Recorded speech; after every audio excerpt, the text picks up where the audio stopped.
Podem falar de muita coisa, não tô nem aí. Podem dizer que a família vai ter fim. Com atitudes degradantes, querem esquecer deste presente que dá força pra viver. E não esqueço quão maravilhoso é estar com meus queridos, aguardando a volta de Jesus. Meu sonho é estar num lar feliz, viver em família como eu sempre quis e com todos lá estar. Meus queridos quero todos encontrar.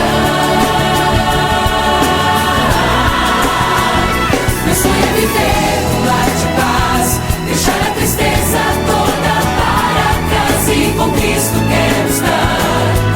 E pra sempre em família vou morar no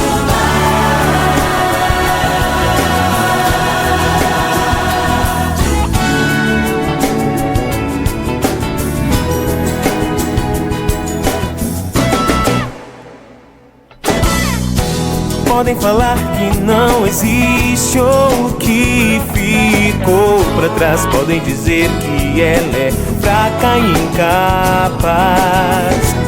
Eu agradeço ao Pai querido por me conceder este presente que me ajuda no viver. não esqueço